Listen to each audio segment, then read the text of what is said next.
Hello and welcome to this review of the IBM Model F keyboards. A while ago I did a review that covered the famous Model M, in which I went through everything about that keyboard in great detail, and today I'm doing something similar about the Model F, hoping to cover as much material as possible. Model F is a designation of the series of keyboards that predated the Model M, and is known as the Model M's older, more elusive and higher quality brother.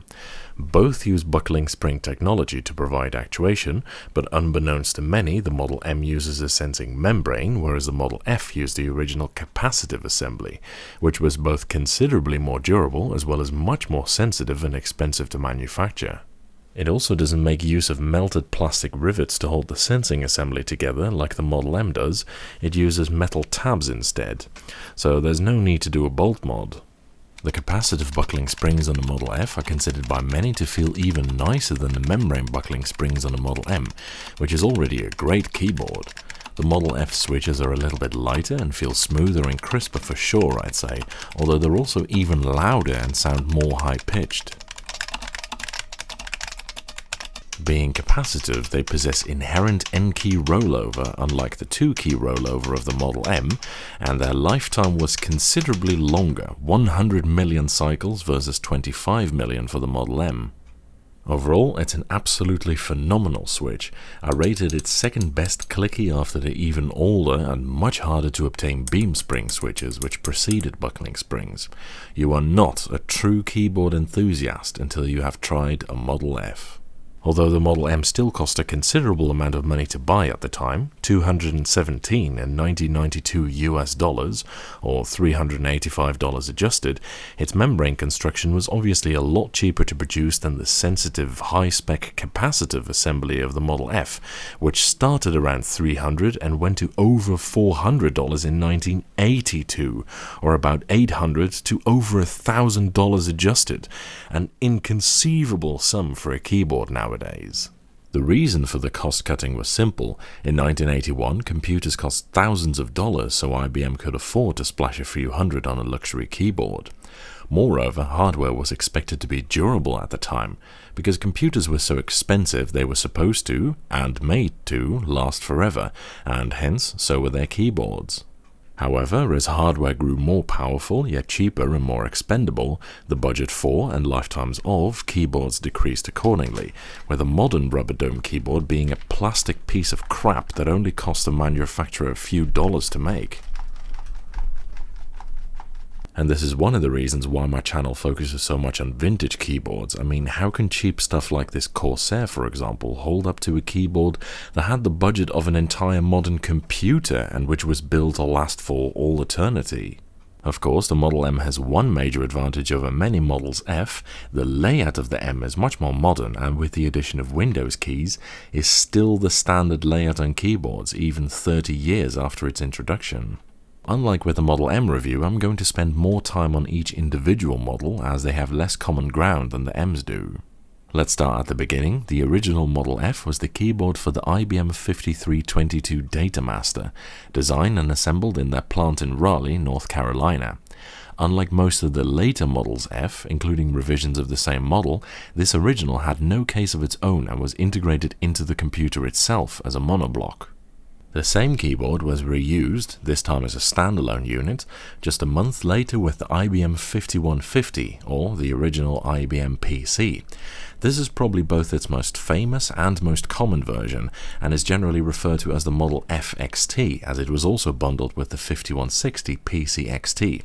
This 2.8 kilo behemoth was built like a tank, typed like a dream, and was so head and shoulders above anything the competition could field that it is said to have played a significant part in the popularity of the IBM PC. With an immensely robust plastic shell, steel back panel, steel backplate, and steel barrel plates, these things are virtually indestructible. Its layout was originally shunned for being cramped and having many strange stepped buttons and small shift and enter keys that typewriter users were unaccustomed to at the time. The position of the control key was also criticized, although a fair number of users nowadays actually strongly prefer to have it here. Also, the fact that it was standalone at all was already quite revolutionary, and the unit was relatively compact as well. Over time, it was adopted as the standard keyboard layout and copied by almost all keyboard manufacturers, many of whom tried to get a piece of the action by making PC-compatible alternatives that were cheaper and quieter, most notably Keytronic. It used a large 5-pin DIN plug, and it speaks Set1, a keyboard language most often referred to as the XT protocol for its use in this keyboard. This isn't natively compatible with modern computers, but can be translated pretty easily through the use of commercially available converters such as Ausoras. Several variants were made, for example a lightened version for the 5155 Portable PC, lightened as in it weighed only 1.9 kilos, and an EMR hardened version with a shielded case and controller, which was used in the Tempest program. There was also what appears to be an industrial version of this keyboard, but this seems to have not actually been made by IBM, nor is it buckling spring, and the case and guts aren't interchangeable with that of the IBM version. Instead, it uses oak full-travel membrane switches, which are said to be pretty dreadful. A fairly similar keyboard is the one from the IBM 5291, which used a keyboard that looks like the F XT but with a bizarrely enlarged case, bringing its weight up to 3.1 kilos and earning it its nickname, the IBM Bigfoot. Being designed for a terminal, it also uses a different connector, and I don't think there are commercial converters available for it, although some people have succeeded in wiring up a USB mod for it. The F XT was succeeded by the keyboard for the PC AT, which had undergone some layout changes in response to the criticism to the XT keyboard's layout, even though by this time everyone and their dog had adopted it. It included a big-ass enter and larger shift keys as the people had demanded, and to make the layout less cluttered, the numpad was separated from the alpha block by this bit here, which is why the keyboard is ever so slightly wider than the XT. Thankfully, and almost unbelievably, the PCB and barrel plates are compatible with more modern layouts, so a common mod is to swap the big-ass enter for an ANSI one and backslash key, stick in a full-size backspace and mod the numpad to a nav cluster, so you end up with what's basically a 10-keyless Model F. The relatively friendly layout is one of the reasons this is one of the most desirable Models F, although it's not super common and also not that cheap. There were also a few innovations. It came with a new system request key, which caused some kind of system interrupt, which allowed you to switch between operating systems or programs, a bit like how the task manager works nowadays. Furthermore, they updated the protocol to Set2 or AT, which would become the standard keyboard language until it was superseded by USB in the late 90s. The AT protocol allowed the keyboard to receive as well as send commands, which allowed for these new lock lights, which the XT model didn't support. The AT protocol can be used over PS2 ports using a simple adapter, the only Model F capable of doing this. Because of this, until converters became available for the other models, the FAT was the only one worth anything, even the nowadays super expensive ones sold for pennies before that. It was also lighter at 2.4 kilos as it came with an all-plastic case, which also gives it a louder but deeper sound than most other Models F.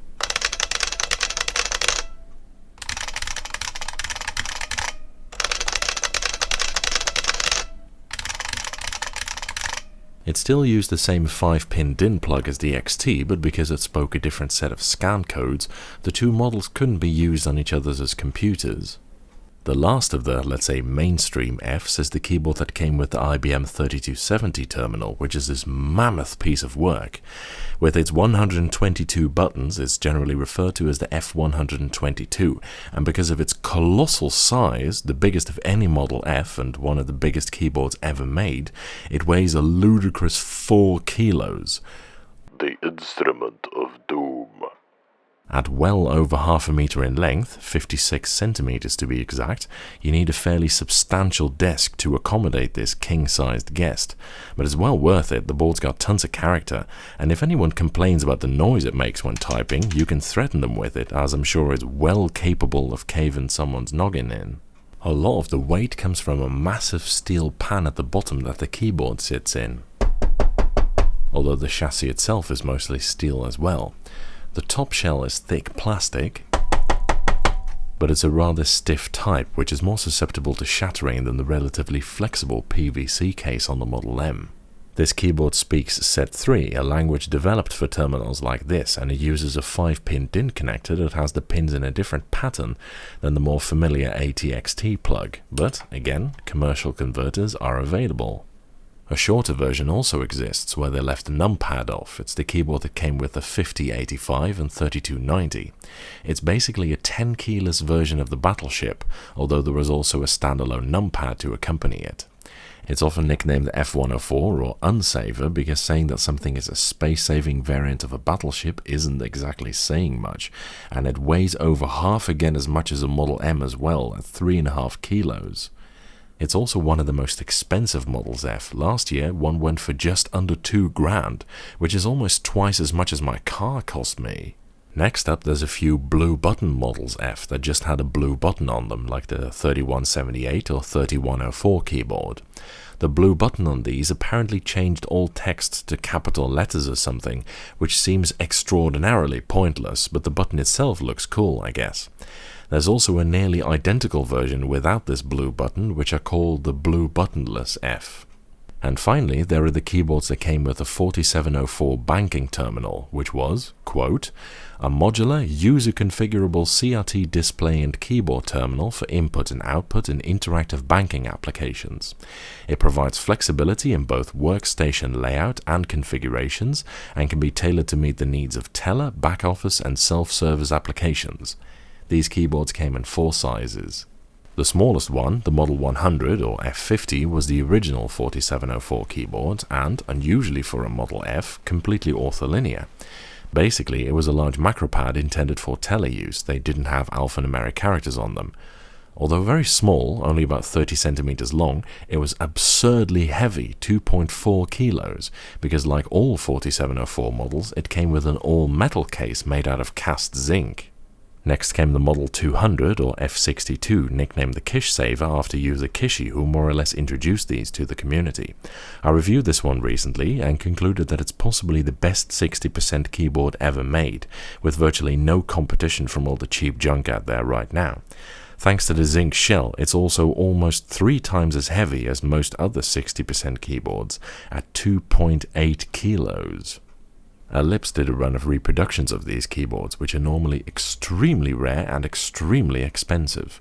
The price of these things start at $325, which might sound like a lot, but it's actually very close to the original 1982 price, which was $340 unadjusted.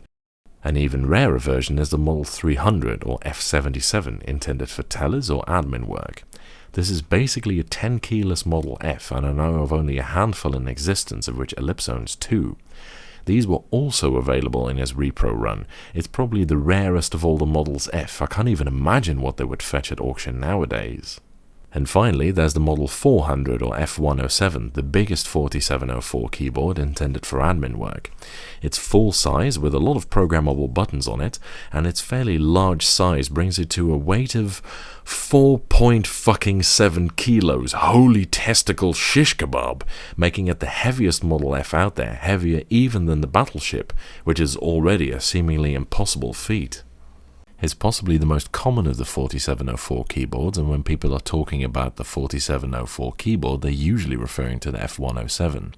This one is a restored version I customized a little bit, called Project I, and I'll be showing it in a separate review soon. And finally, there's a few rather obscure miscellaneous models, such as a display writer replacement module, some typewriters used to use them, and I think there were 1 or 2 numpads as well, but many of them are a bit vague and not even really keyboards anyway, so I'll just leave it at that. So as should be clear by now, there's a lot of variation between all the different models, but all Fs feature outstanding build quality and reliability, as well as one of the best switches ever made. Truly divine to type on. You owe it to yourself to try one of these out someday. That's it for this review. Thank you for watching. I hope you enjoyed it. And following is a typing demonstration of me typing on the Daddy, the old XT version.